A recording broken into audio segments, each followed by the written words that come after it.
Good evening and welcome to our debate. My name is Jessica Bolds and I will be acting as the introducer and summarizer for our debate team. The topic we will debate today is service delivery for transition age youth and adults, empowerment versus care.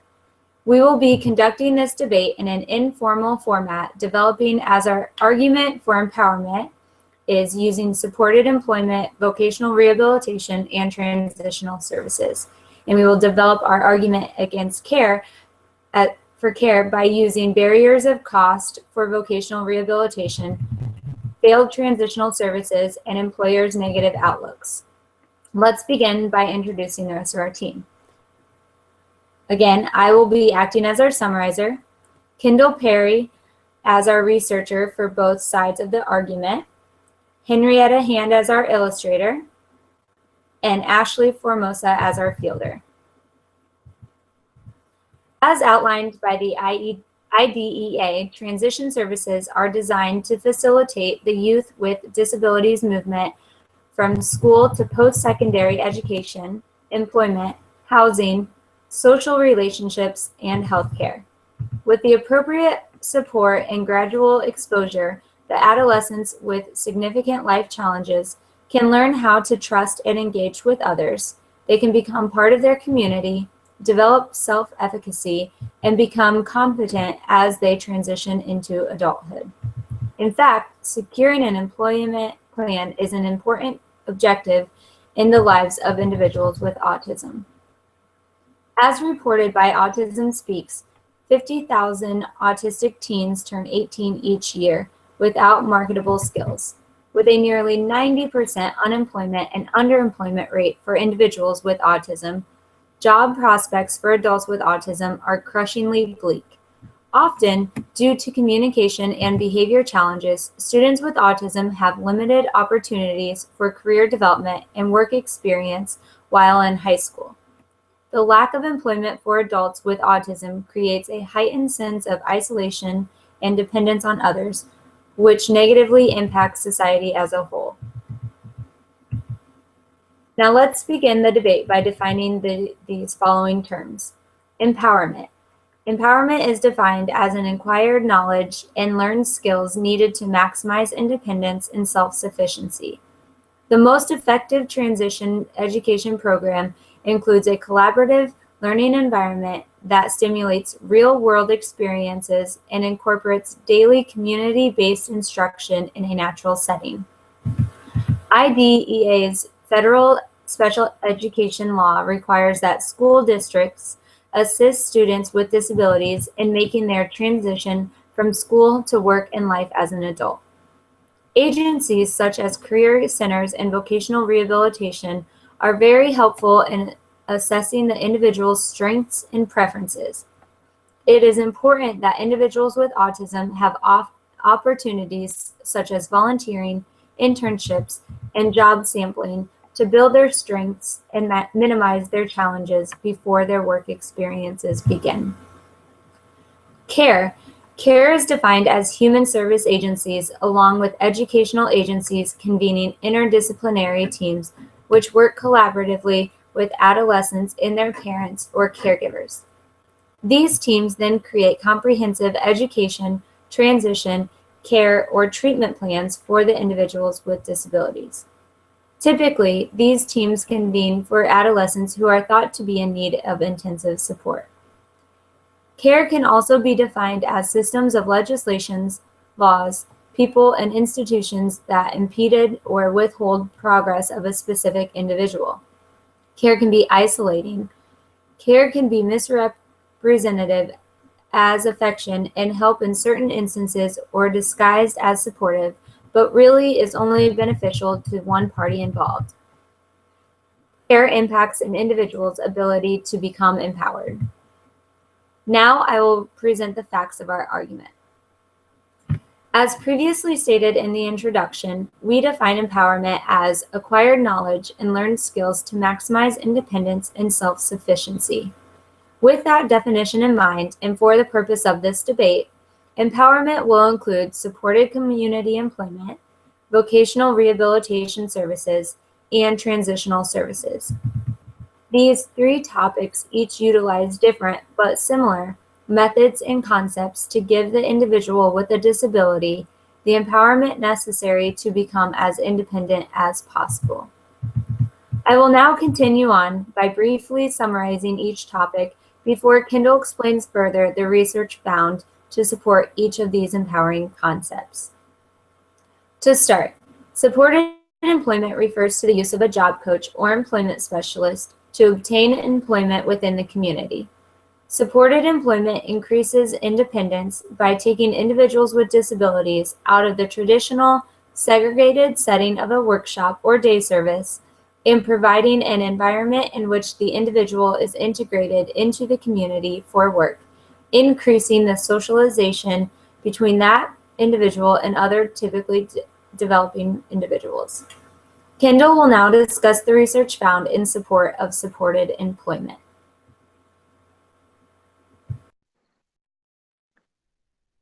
In a study by Cook et al., 1,273 individuals with mental illness in 7 different states were randomly assigned to either a supported employment group or a service as usual condition and followed for 2 years. The service as usual vary between states as the facilities were given leeway in choosing their comparison condition. Participants were interviewed every 6 months, and employment status along with services were tracked on a weekly basis. After 2 years, the experimental group was more likely to achieve competitive employment and more likely to work 40 or more hours in a given month. Experimental groups also had higher earnings per month. 6-day treatment centers converted their services to supported employment. For example, the participants were considered to have no rehabilitation potential program for 8 years. There were 317 participants and 187 in the comparison group. The follow-up data showed that 38% of the experimental group were competitively employed compared to 15% of the comparison group. Bannerman, Sheldon, Sherman, and Harkick suggest that federal and state faculties want to promote and empower individuals as these services will provide needed skills to lessen the overall impact. Individuals with disabilities should be empowered and taught daily living skills, have choices about how and what they learn, should be taught to make choices, and overall as their rights to make those choices in any and all settings that they live, perform, and exist in.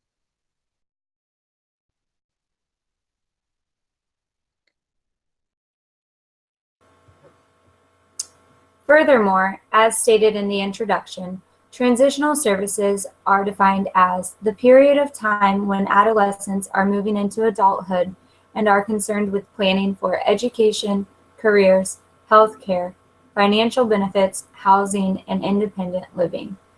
With that in mind, the goal of transitional services is to educate and empower the individual and their team with making the best plan for the individual's future, which will promote independence and focus on that person's goals and interests. Kendall will now discuss research in support of transitional services.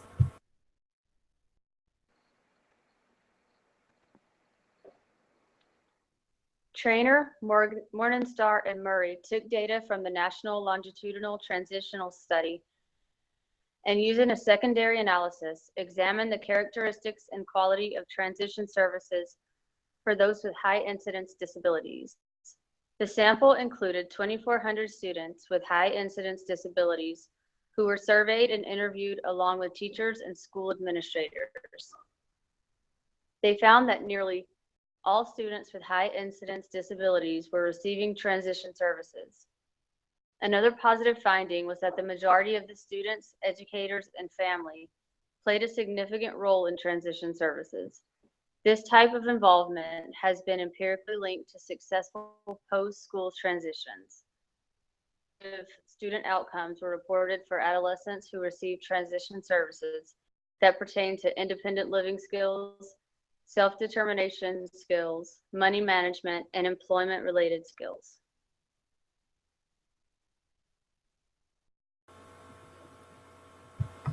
Finally, vocational rehabilitation is a process in which a counselor, known as a VR counselor, will work with a team, including the individual wanting employment, their employment specialist or job coach, and whatever other team members necessary, which could include parents or guardians, a close mentor, paid staff, etc., to come up with an employment goal.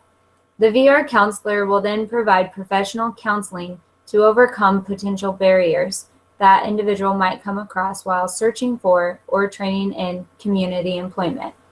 VR is an empowering tool for individuals with disabilities that want to gain employment based on their services. Kendall will now discuss research found on vocational rehabilitation. In a study of 5,000 participants from 3 different disability groups, data was taken from the U.S. Department of Education Rehabilitation Service Administration to analyze employment outcomes. The disability groups that were studied included sensory communicative disorders such as visual or hearing impairment, physical disabilities such as arthritis or spinal cord injuries, and mental impairments like depression, schizophrenia, or learning disabilities. Vocational rehabilitation counseling was examined, and the data showed that 62% of the group that received VR. The group with the sensory and communicative disorders had a significantly higher successful employment rate of 75%, physical disabilities who had 56%, and people with mental impairments who had 55%.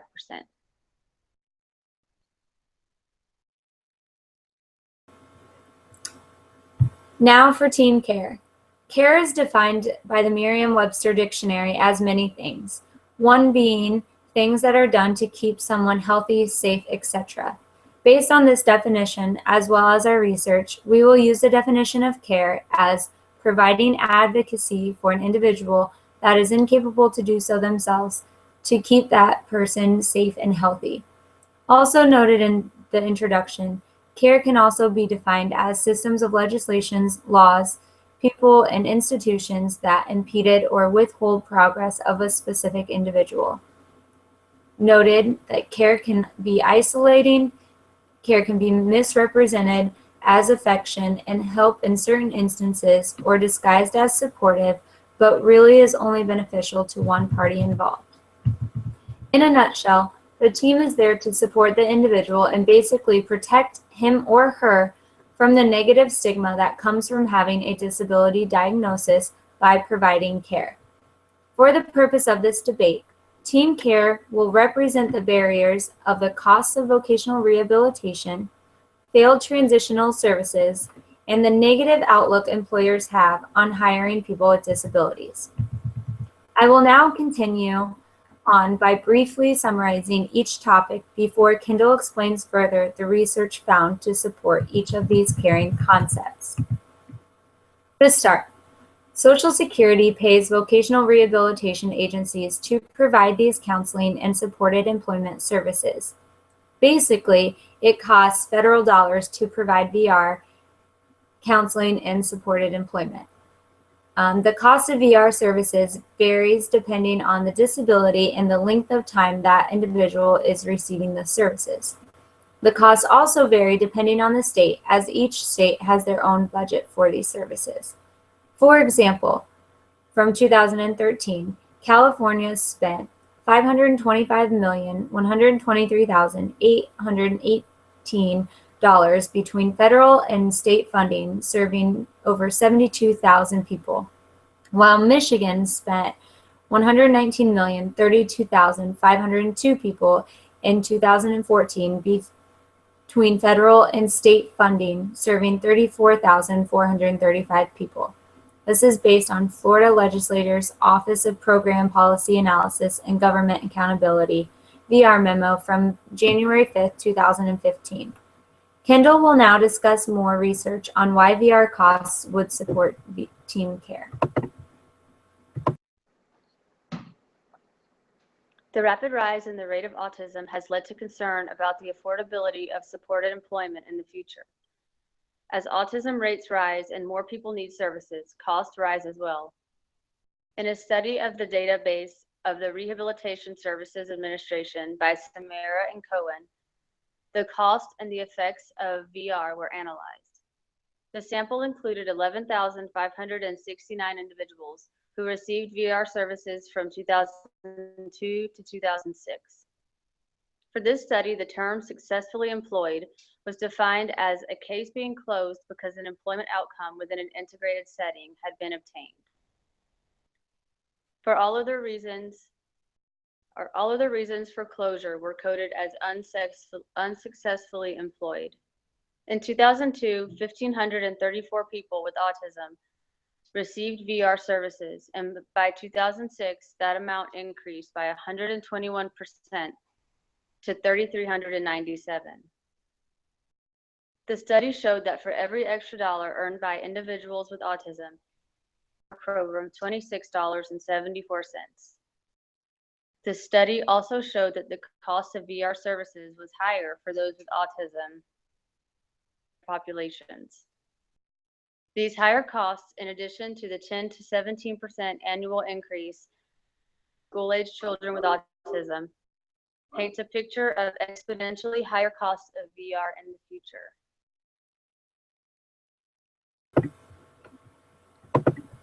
Next, transitional services. While great in theory, have not been proven to have a great follow-through. As stated previously, transitional services are formed so that all members of that person's team are present and on the same page to empower the individual's independence. With that being said, it can oftentimes be difficult for all team members to follow through with their specific duties. From personal experience working in employment services, I have heard parents of clients fresh out of high school saying that their case manager was unaware of a specific service, or their teacher didn't know the next step for their child, or some team member was supposed to assist with a specific service and never did. Many failed attempts at transitional services have been documented. Kendall will now discuss failed transitional services in further detail.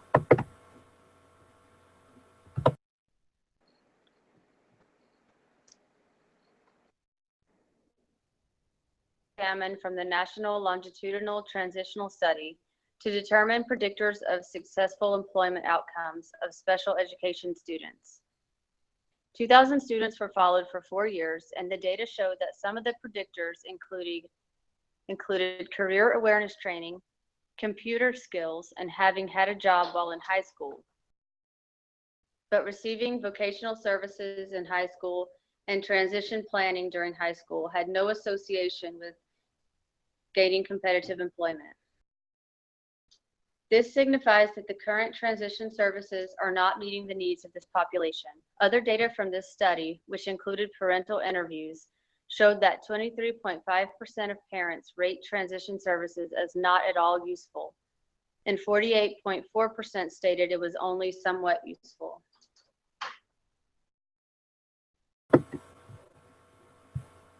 Finally, it is no secret that there is a negative stigma that comes with having a disability. When you state that so-and-so has a disability, employers who are not taught otherwise will think that employing someone with a disability diagnosis is going to be more work than what they need. There are many myths to hiring someone with a disability, such as people with disabilities don't have the right skills for business, accommodations cost too much, hiring people with disabilities will make the employer vulnerable to litigation, and many more. Kendall will now discuss research found to support the idea that employers have a negative outlook on hiring people with disabilities. In a survey by Kay, Jans, and Jones, HR professionals and supervisors working for employers who did not always comply with ADA standards were asked why employers did not hire people with disabilities. The results showed that the primary reasons were lack of awareness as to how to deal with workers with disabilities and their accommodations, stuck with a worker who can't be disciplined or fired because of the possibility of a lawsuit. Other reasons that 70% of responders agreed upon are difficulty assessing an applicant's ability to perform job tasks, extra costs and concern about job performance. With more awareness and training for employers, some of these ideas can be challenged without the need for supported employment. Bannerman, Sheldon, Sherman, and Harkick address the ideals around care and their surrounding facilities and the institutions who serve those with disabilities. Third parties often assume the right to choose and provide for individuals under their care. Activities, schedules, and simple preferences are made on behalf of those with a disability because it's easier and more time efficient for workers to make those choices without causing potential behaviors or disruption to the lives of those they serve. Freedom of choice and basic liberties are in turn taken on by service workers and third parties as it improves administrative time and costs. These decisions also appeal to the board of directors.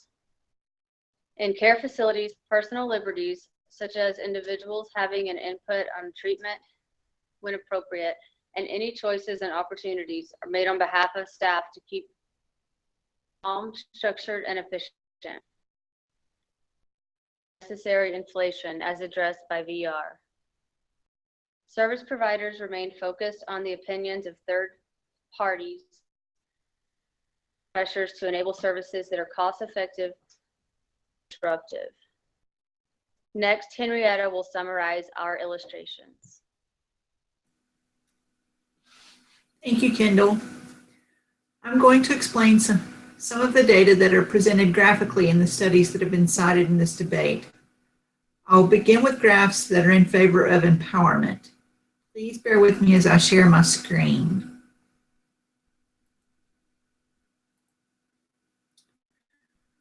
These graphs from the study by Cook and others, 2005, represent the experimental group who received supported employment with squares, and the control group who did not receive supported employment with triangles.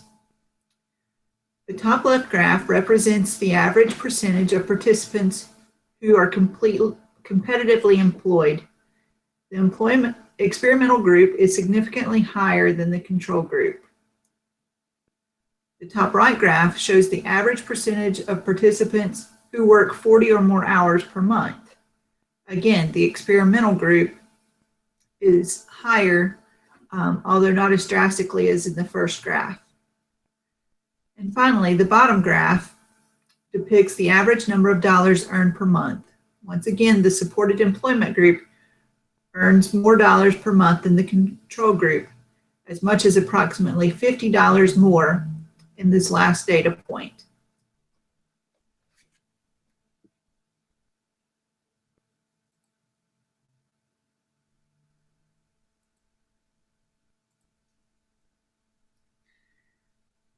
Next, we have Bond and others, 2004, who demonstrates significant increase in employment rates after converting from day treatment model to a supported employment model. The light gray represents the pre-conversion employment rates. The black line represents the employment rates after the conversion to supported employment. As you can see, in almost every one of the conversions, the employment rate is much higher.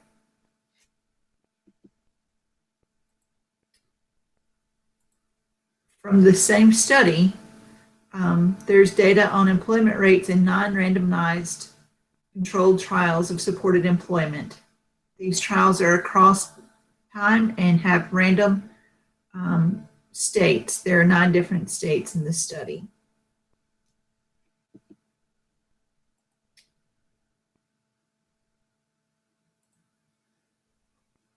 On the pro-care side of the debate, Kay and others, 2011, did a survey of employers to find out why they might be hesitant to hire someone with disabilities. The top 3 reasons are they're worried about the cost of providing reasonable accommodations so the workers with disabilities can do their jobs. They don't know how to handle the needs of a worker with disabilities. And they're afraid they won't be able to discipline or fire a worker with disabilities for poor performance because they're afraid of litigation. And here you can see that 80% or more of respondents were in agreement with these statements.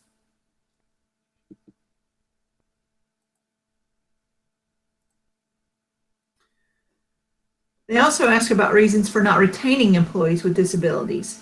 The top 3 answers were similar to the previously stated reasons: a lack of knowledge on how to handle the needs of a worker with disabilities, afraid of workers will become a liability, and worried about the cost of providing reasonable accommodations so that workers can do their jobs.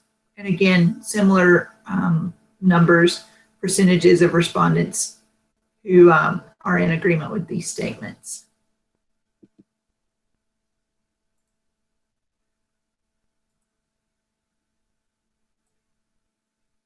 Next, we'll have Ashley, who's our fielder. She has some questions that we answered. Thanks, Henrietta. Some of the questions that we received pertaining this in debate were the following. Question 1, what legal examples are there related to this debate? So legal issues surrounding care may focus on the government's red tape, which proved detrimental to the overall growth and opportunities provided to those with ASD. State and federal laws, legislatures, and district-wide boundaries can be limiting to one's right to empowerment and independence that can be gained from proper facilitated services for all ages. For example, the government imposes age cutoffs, forcing waiting lists, and in Canada, there is little regulation in terms of who and what constitutes a special educator. The training provided to meet these qualifications are at times inappropriate and insufficient, leaving trained staff as supporters in the ASD community who have little background, diminishing the chances for empowerment. There are several legal cases in Canada that reflect families whose children were denied the right to empowerment based on government laws, which denied access to education and basic liberties by stating only children with ASD between the ages of 2 to 6 would receive ABA services. In the cases of Weinberg, Destin, and Segarian in Ontario, supportive education among these various school boards was not provided at the public school level. As a result, these families filed lawsuits against the Ministries of Health, Education, and Social Services in order to fight for the rights of their children, to move them beyond care, seeking empowerment opportunities in healthcare and education, regardless of their age. In the United States in 1982, the Board of Education of the Hendrick Hudson Central School District was sued by the Rowley family, defending their daughter's right to equal opportunity and fair education. Their daughter Amy was deaf and was initially provided with an interpreter in class. However, after a 2-week period, her instructor had deemed her a proficient lip reader, rendering his services unnecessary. In a follow-up IEP meeting with the family, they argued that the FM wireless device used in place of an interpreter was not sufficient in terms of allowing for the same and rightful education for their daughter as her peers. The Education for All Handicapped Children Act of 1975 at the time did not see the need or value in providing the requested support to individuals with disabilities in the school board. Laws and legislations of state governments did not account for required supportive services to facilitate and empower disabled children to actually reach their optimal learning aptitude. The courts had deemed that the school board was only acting as a care provider to students with disabilities on the EHA Act. It was never in their intent to provide services to empower and enrich the lives or provide opportunity to the students they were allowing into their schools. The act served as another handicap for those students in life who were being permitted into schools without any intent or follow-through, appropriate or opportune education. Our second question was, how do legal outcomes relate to the pros and cons of this debate? So some of the pros we addressed were that lawsuits challenge government laws at all levels, and they pave the way for future opportunities for everyone within the ASD community.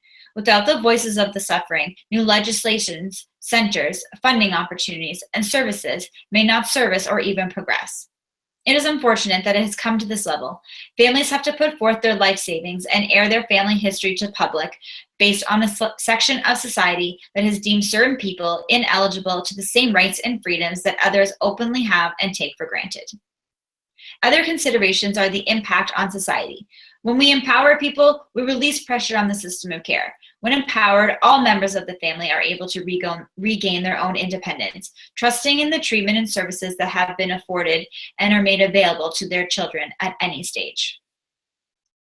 Some of the cons are that families spend all their time and money in an already mentally, emotionally, and financially draining situation on almost a whim or a cloud of hope for change.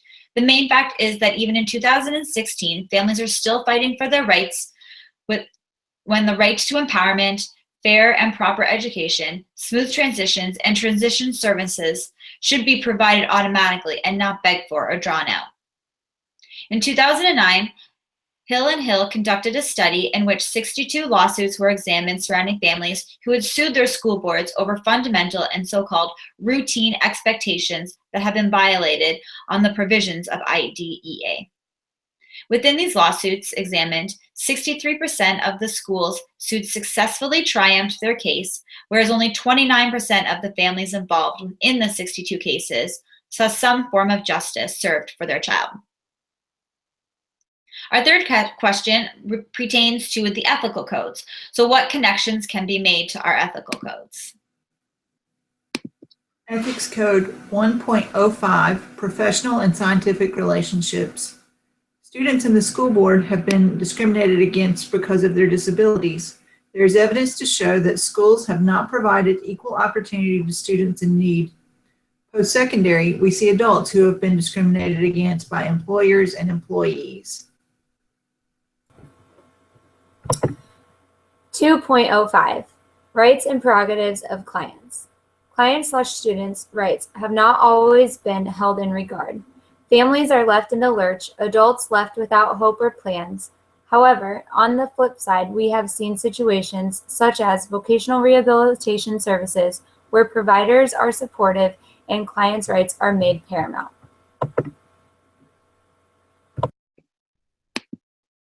2.09, Treatment, Intervention, and Efficacy. There is historical evidence which indicates the best interest of clients has not always been at the forefront. In the case of Rowley, her sign language instructor did not act in her best interest. He did not provide her with the most effective treatment opportunities. The consequences to abandoning her voice and impeding her ability to learn were not considered. 2.15, Interrupting or discontinuing services. There are instances in which schools have not provided the opportunity for empowerment beyond their walls, where transition plans have been stalled, dropped, or no efforts were even made to facilitate continued services. However, in accordance with IDEA, when followed, transition plans, if started early enough, can provide and capture those future opportunities. 4.02, Involving clients in planning and consent. Adults should always be invited to join in on their transition planning services or any behavioral treatment planning and changes if their functional level permits. This encourages another level of empowerment when seeking transitional services or looking at the next steps in life. And our last question is, what do you see as the biggest promoter of empowerment to those with ASD? And on the flip side, what is the biggest proponent of care?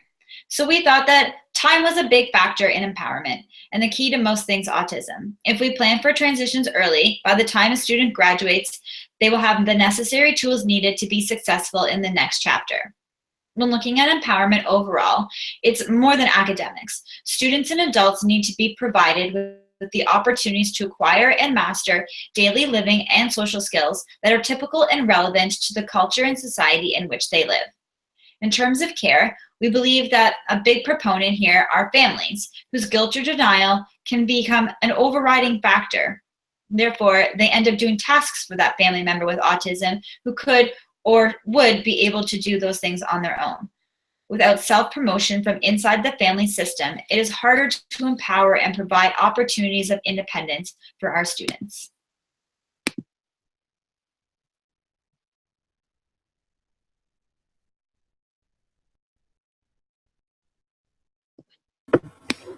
So in conclusion, both empowerment-targeted concepts and care-targeted concepts are looking out for what they believe to be the person's best interest.